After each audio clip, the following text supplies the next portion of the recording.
Dear students, welcome to lecture 6 of our Fluid Mechanics series. इस lecture का topic है force on submerged surfaces. अब ये जो टॉपिक है वो स्टैटिक का सबसे ज़्यादा एग्जाम में पूछे जाने वालों में से एक टॉपिक है। मैक्सिमम सवाल इस टॉपिक के इर्द गिर्द रहते हैं और इस टॉपिक पे आपकी ग्रिप मतलब आपको स्टैटिक पे ग्रिप आने लगेगी। तो यहाँ पे इस लेक्चर में दो चीज़ें हैं। एक तो ट्रिक से हम कैसे प्रॉब्लम्स एग्ज़ाम में पूछे जाने वाले क्रैक करेंगे और फॉर्मल डेरिवेशन भी समझेंगे। और यहाँ पे मैं कहूँगा कि ये जो फ्लूइड सीज ओनली डेप्थ जो है वो हमारा बेसिक्स है कि P equal to rho g h है, उसको हम समझेंगे और बाकी चीज़ें आगे बढ़ते हैं उस हिसाब से। देखो, अब तक हमने pressure, density, Pascal's law, absolute pressure और मैनोमीटर के जो प्रॉब्लम्स किए उन सब में एक चीज़ थी कि हम प्रेशर एट अ पॉइंट देख रहे थे, जबकि यहाँ पे फोर्स ऑन अ सरफेस है ना। तो पूरे सरफेस पे क्या फोर्स लग रहा है, तो पूरे सरफेस पे प्रेशर भी पता होना चाहिए क्योंकि force is equal to pressure into area, है ना। तो that is what we will see कि प्रेशर अगर कांस्टेंट है, वेरिएशन में है, तो कैसे फोर्स को निकालेंगे। जैसे एक डैम ले लो, तो ये जो डैम होता है इसके ऊपर आप जैसे जैसे नीचे जाओगे पानी का प्रेशर बढ़ेगा। तो see it looks like this. तो जो सबसे लंबा एरो मतलब सबसे ज़्यादा प्रेशर। तो अब यहाँ पे जो ये डैम है, you see this as a surface. जो ब्लैक लाइनिंग है ना इस डैम की, वो एक सरफेस समझ लो जो कि पानी में है। तो इस सरफेस पे प्रेशर वेरिएशन ऐसे दिखाया जाता है, ये ट्रायंगल। ठीक है, ट्रायंगल इसलिए है क्योंकि प्रेशर डेप्थ के साथ लीनियरली वेरी हो रहा है। तो ये प्रेशर डायग्राम है। ये प्रेशर डायग्राम का मतलब क्या है आगे समझते हैं, बट एसेंशियली यहाँ पे आप एक चीज़ समझो कि प्रेशर नीचे बढ़ रहा है और उसका जो डायग्राम है वो ट्रायंगुलर है। तो इसका एरिया ट्रायंगल का 1/2 बेस इंटू हाइट होगा। यहाँ पे हाइट h है, बेस जो है वो इनटू द प्लेन होगा। ओके, ठीक है। तो प्रेशर नीचे बढ़ता है इसलिए डैम के क्रैक होने के चांसेस नीचे ज़्यादा होते हैं, ना कि ऊपर। अब देखो यहाँ पे एक P equal to rho g h है ना, वो ही हमारा मास्टर आइडिया है। और force equal to rho g h into A. तो रो जी एच का मतलब है कि प्रेशर के लिए तो सिर्फ और सिर्फ H मायने रखता है। तो ये जो H है वो हर एक सरफेस के लिए अब क्वेश्चन उठता है कि आप कैसे कैलकुलेट करोगे। तो then it boils down to the geometry, और ये H हमारा यहाँ पे H बार कह देंगे, सेंट्रोइड ऑफ द ज्योमेट्री, है ना। तो देखते हैं अभी इसको कैसे हम डेवलप करते हैं। But hope you see the essence कि हम force equal to pressure into area करेंगे, प्रेशर रो जी एच करेंगे और एच जो है हर एक सरफेस के लिए हम निकालेंगे। देखो, पहले सिंपल चीज़ों से समझते हैं। जैसे लेफ्ट में हॉरिजॉन्टल सरफेस है, तो प्रेशर डायग्राम क्या होगा बताइए। ये होगा रेक्टेंगल, सिंपल, क्योंकि हॉरिजॉन्टल सरफेस पे एच वेरी नहीं होता है तो प्रेशर कांस्टेंट है। प्रेशर कांस्टेंट मतलब पूरी लेंथ पे रेक्टेंगुलर एरिया हो जाएगा। तो ये रेक्टेंगल मतलब आप समझ लो कि प्रेशर कांस्टेंट है। अब वर्टिकल सरफेस पे कैसे होगा ये आपको पता है now that it is a triangle. For a given H pressure varies linearly, so therefore it linearly increases and at the bottom it is maximum. So what is this area? This area represents force per unit width. ये width जो है ना B कहेंगे, वो perpendicular to the page होगा। आगे दिखाते हैं हम। तो रेक्टेंगल के लिए एक चीज सीखी हमने कि मतलब है कि यूनिफॉर्म प्रेशर, अगर ट्रायंगल है तो लीनियर प्रेशर है ना। अब सिंपल सरफेसेस है तो अगर कर्व सरफेस है तो नेक्स्ट लेक्चर में देखेंगे, अभी तो इतना है। अब देखो इसको हम कैसे मैथमेटिकली देखते हैं। पहले देखो, जैसे मैंने कहा ये जो ब्लैक लाइन है वो एक सरफेस है जो पानी के अंदर है। वो पानी कहाँ से कहाँ तक है? It can be from free surface to bottom, जो कैपिटल एच यहाँ पे दिया है। वो बी देखो कहाँ है, बी जो है वो इन टू द पेज है, मतलब उतनी विड्थ है तो उस सरफेस की। ओके, तो ये सरफेस फ्री सरफेस से h1 हाइट से शुरू होती है और h2 हाइट तक जाती है। h2 भी हमेशा फ्री सरफेस से ही मेजर किया है हमने। ओके, अब क्या करेंगे कि एक एलिमेंट ले लो, जैसे ये एलिमेंट लिया है इस सरफेस पे, ऊपर से h हाइट पे dh हाइट का एक छोटा सा एलिमेंट ले लो, तो h हाइट पे प्रेशर क्या होगा? रो जी एच, है ना। तो इस एलिमेंट की वजह से फोर्स क्या लगेगा? एलिमेंट का एरिया इंटू प्रेशर। तो एलिमेंट का एरिया क्या है यहाँ पे, आप देखो ध्यान से। तो डी एच एलिमेंट की हाइट है और बी इसकी डेप्थ थी, तो इसीलिए एरिया उसका बी इंटू डी एच हो जाएगा, ये जो स्ट्रिप लिया है हमने। और प्रेशर पी रो जी एच है हाइट पे, तो इस एलिमेंट की वजह से फोर्स क्या लगेगा? तो छोटा सा force d F is equal to rho g h into b d h. अब अगर आपको पूरा फोर्स चाहिए तो इंटीग्रेट करो पूरे सरफेस के ऊपर। तो सरफेस h1 से लेके h2 तक है, तो आपको इंटीग्रेट करना पड़ेगा h1 से h2 तक, है ना, rho g h b d h. तो आपको टोटल फोर्स, ये आइडिया है। अब इस आइडिया को हम नेक्स्ट लाइन पे मैथमेटिकली इंटीग्रेट करते हैं। तो पहला है कि हमने डी एफ ले लिया, वो समझ गए rho g h into b d H.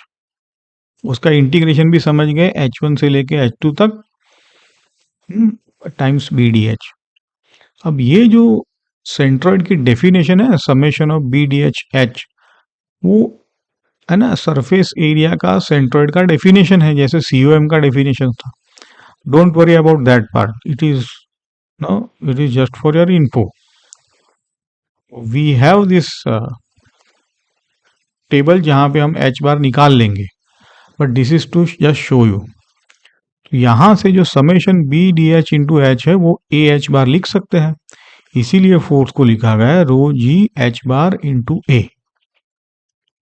है ना। तो इस केस में आपका एच बार जो है वो अगर इंटीग्रेट करके निकालोगे तो भी आपको निकल के आएगा, क्योंकि बी इंटू जो एरिया अगर बाहर निकालोगे तो भी हम एच बार इंटीग्रेशन की मदद से भी निकालेंगे, आगे देखते हैं वो, समझे। तो ये एच बार क्या है? सरफेस का सेंट्रॉइड है, जो सरफेस डूबी हुई है ना। It can be from the free surface और इट कैन बी एनीवेयर। और ए जो है वो फ्री सरफेस का अरे फ्री सरफेस के नीचे जो सरफेस डूबी हुई है उसका एरिया है। एक बार और देख लो, मास्टर फॉर्मूला है फोर्स का rho g h bar into A. H bar है depth of the centroid of the surface, A है सरफेस का टोटल एरिया। सरफेस किसी भी शेप की हो सकती है, कोई भी ओरिएंटेशन हो सकता है। अब देखो हमने जो फ्री सरफेस अगर वर्टिकल वॉल है जो टॉप से शुरू होती है, तो टोटल हाइट तो h थी, तो वर्टिकल वॉल के लिए तो h/2 हो जाएगा और एरिया b इंटू एच हो जाएगा, क्योंकि b डेप्थ है ना इंटू द पेज। तो इसीलिए फोर्स को सीधा लिख सकते हैं 1/2 GH² इंटू बी। सिमिलरली अगर सरफेस h1 से लेके h2 तक है, जो कि फ्री सरफेस से थोड़ा नीचे है, डूबी हुई है, तो उसके लिए आपका रेक्टेंगल का सेंट्रॉइड क्या होता है? h1 प्लस h2/2, है ना। और एरिया क्या लिखोगे आप उसके लिए? ऑब्वियसली h2 माइनस h1 ही तो उसकी हाइट है, क्योंकि तो उस हिसाब से आपका फोर्स निकल आएगा।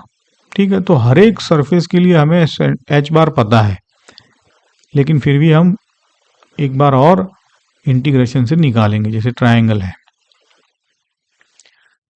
चलो रेक्टेंगल के लिए सिंपल है, आप देखो बॉटम पे क्या फोर्स आएगा, और वॉल पे क्या फोर्स आएगा। आसान है, बॉटम पे तो आपको पता ही है कि प्रेशर रो जी एच है, इंटू एरिया करोगे, एरिया का है length into breadth, breadth b depth है, तो it is equal to weight of the liquid. Obvious है, बिकॉज सिंपल है ये। अब वर्टिकल वॉल पे आप क्या करोगे, ट्राइंगुलर एरिया है, ट्राइंगुलर एरिया है तो उसका वॉल के लिए तो h/2 है, h बार, है ना।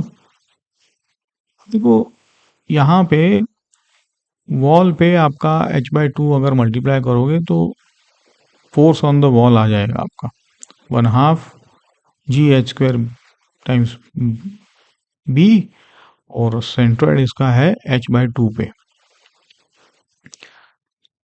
अब सेंटर ऑफ फोर्स अगर कोई पूछे तो वो होगा आपका इस ट्राइंगल का, जो ट्राइंगल के लिए सेंटर क्या होता है, सेंट्रोइड, वो होता है आपका टॉप से 2/3, है ना, तो और बॉटम से 1/3, इसलिए वो सेंटर ऑफ फोर्स है, समझे। जबकि सेंट्रोइड जो है वो वर्टिकल वॉल का है, दो अलग अलग कॉन्सेप्ट है। अगर सेंटर ऑफ फोर्स समझेंगे तो ये जो छोटे छोटे फोर्सेस लग रहे हैं उसका एक इफेक्टिव फोर्स अगर लगाना है आपको, जो कि सेम इफेक्ट प्रोड्यूस करेगा, तो वो आप ट्राइंगल के सेंट्रोइड पे लगा सकते हो, है ना। तो ये 2h/3 टॉप से ले लो। तो ये स्लाइड आप क्या करो कि इसका स्क्रीनशॉट भी ले सकते हो या आप इसको नोट डाउन करो। रेक्टेंगल के लिए सेंट्रोइड h1 + h2/2, वॉल के लिए फ्री सरफेस से सीधा ले लो h/2, ट्राइंगल के लिए हम आगे मैथमेटिकली भी डिराइव करेंगे, ये आप देख लो। तो सर्कल के लिए सीधा सेंटर h बार, सर्कल का एरिया πr², है ना। तो भले शेप डिफरेंट हो, फॉर्मूला एक है, और हम इसी को कहते हैं कि fluid only knows the depth and this depth is h बार।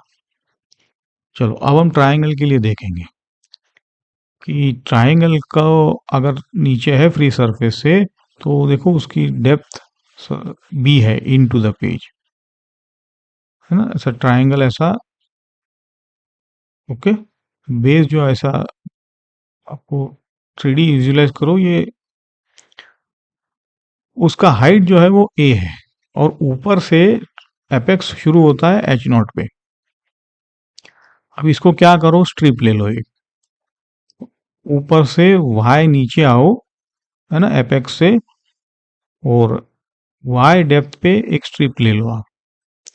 तो इस स्ट्रिप की जो स्ट्रिप का डायमेंशन देखो x है, dy है ना, ओके। तो अब क्या करो कि सिमिलर ट्रायंगल आप लगाओगे तो x/b करोगे, b तो बेस है उसका, और तो y/a हो जाएगा। ये तो सिमिलर ट्रायंगल है, इसीलिए हमारा जो भी x है वो b/y मिला।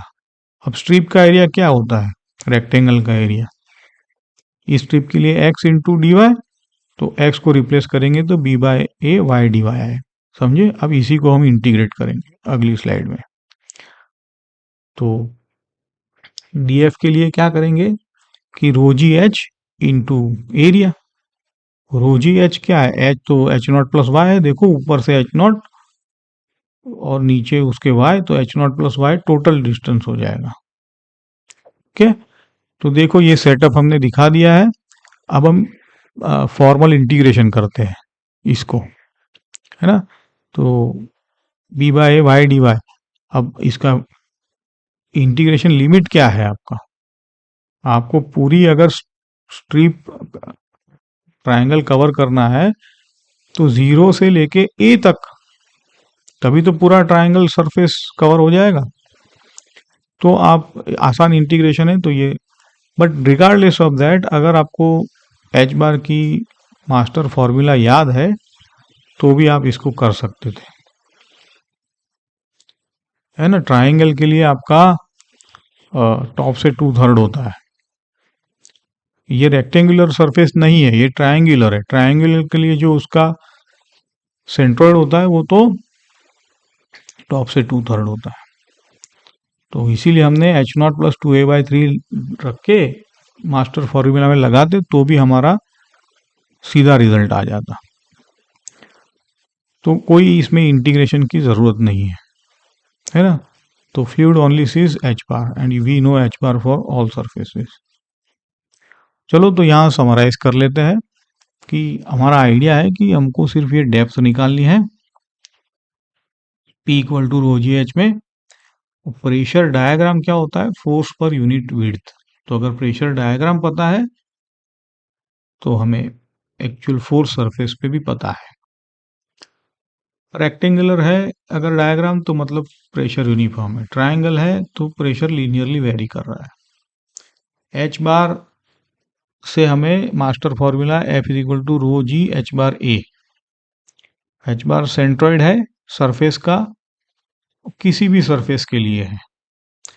और ये हमने देखा कि सेंटर ऑफ फोर्स और सेंट्रॉइड दो अलग चीजें हैं सरफेस की, है ना। सेंटर ऑफ फोर्स निकालना है तो जो प्रेशर डायग्राम है उसका सेंटर निकालेंगे, लेकिन सेंट्रॉइड निकालना है तो सरफेस का सेंट्रॉइड। ओके, तो वॉल के लिए तो हमें ये फॉर्मूला पता है। और वॉल के लिए अगर सेंटर ऑफ फोर्स कोई पूछे जिसमें हमने एच सी दिया है तो वो टॉप से 2/3 होगा।